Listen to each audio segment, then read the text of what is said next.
Letter મનપા કચેરી ખાતે જાણે લેટર બોમ્બની જેમ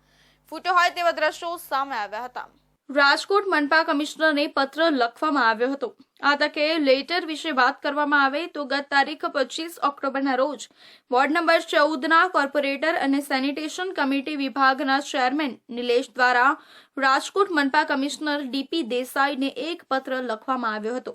ત્યારે આ પત્રમાં door to door garbage collection કરતી ટિપ્પર 1ના કોન્ટ્રાક્ટ કરોડો રૂપિયાનું સેટિંગ કરવામાં આવ્યું છે, જેને લઈ રાજકોટ મનપાને 800 થી 825 કરોડ રૂપિયાનું નુકસાન થયું હોવાનું અને કોન્ટ્રાક્ટ કંપનીએ અંદરોઅંદર સમજી ભાવ ભરી દીધા હોવાની જાણ કરવામાં આવી હતી। આ તકે સમગ્ર મામલો મીડિયા સમક્ષ આવતા મીડિયા સમક્ષ વોર્ડ નંબર 14ના કોર્પોરેટર અને સેનિટેશન કમિટીના ચેરમેન નિલેશ જલુ દ્વારા ખુલાસો કરવામાં આવ્યો હતો કે મેં આજથી 1 મહિના પહેલા આ પત્ર રાજકોટ મનપા કમિશનરને લખવામાં આવ્યો હતો। જે વાત સમગ્ર મામલે મનપા કમિશનર ડીપી દેસાઈ દ્વારા મારી સાથે વાત કરતા જણાવાયું હતું કે હાલ જે door to door garbage collection માટે જે કોન્ટ્રાક્ટ કંપની ટેન્ડર ભરશે ત્યારે સમગ્ર નવી ટિપ્પર 1 કોન્ટ્રાક્ટ કંપનીની જ રાખવામાં આવશે। જ્યારે corporation door to door garbage કલેક્શનના ટેન્ડર પ્રક્રિયા કરતી હોય છે ત્યારે વર્ષોની માફક જ્યારે કોર્પોરેશનના ટિપ્પર 1 હોય છે અને એ ટિપ્પર 1 કોર્પોરેશનના હોય છે ને કોન્ટ્રાક્ટ પદ્ધતિ એનું મેનેજમેન્ટ કરવા કોઈ કોન્ટ્રાક્ટરને સોંપતી હોય છે। જે મારા ધ્યાનમાં હતું,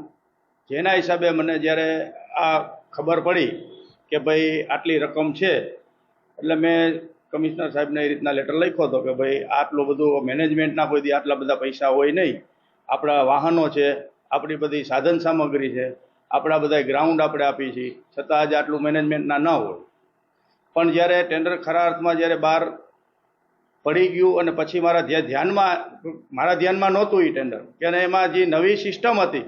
જે ટેન્ડર પ્રક્રિયામાં સામેલ કરી હતી મારા ધ્યાનમાં નહોતી અને એ ટેન્ડર પ્રક્રિયામાં ટોટલ ટિપ્પર 1 પાર્ટીના લેવાના થશે કે જે નવા ટિપ્પર 1 લેવાના થાય એ જે તે ટેન્ડરર પાર્ટીએ લેવાના હોય છે અને એમાં જે એમઆરએફ સેગ્રીગેશનનું જે એને નાખેલું છે જે સિસ્ટમ નવી, એમાં માની લો કે મટીરિયલ રિસાયકલિંગ ફેસિલિટી પ્લસ પીટીડી નાખેલું છે, પર ટન ડેનો જે અનુભવ હોય, આ રીતનું એને લોકોએ ટેન્ડરિંગ બહાર કર્યું હતું જે મારા ધ્યાનમાં નહોતું અને એનો ખર્ચો એનું માની લો કે પ્રી કોસ્ટિંગ ખૂબ ઊંચું આવે કેમ કે એને કોન્ટ્રાક્ટરે ખુદે બધી સામગ્રી વસાવવાની છે અને એમાં મેન પાવર જે છે એ ટોટલ એને આપવાના છે। ત્યારે ગાર્બેજ કલેક્શન કંપનીમાં થતા કૌભાંડ મામલે થોડા સમય પહેલા અગાઉ મળેલા સ્ટેન્ડિંગ બેઠકમાં વોર્ડ નંબર 7ના કોર્પોરેટર નેહલ શુક્લ દ્વારા પણ આ મામલે સ્ટેન્ડિંગ બેઠકમાં બંધ બારણે વિરોધ કરવામાં આવ્યો હતો। ત્યારે હાલ સેનિટેશન કમિટીના ચેરમેન દ્વારા લખેલા પત્રે જાણે રાજકોટ મહાનગરપાલિકા ખાતે બોમ્બની જેમ ફૂટ્યો હોય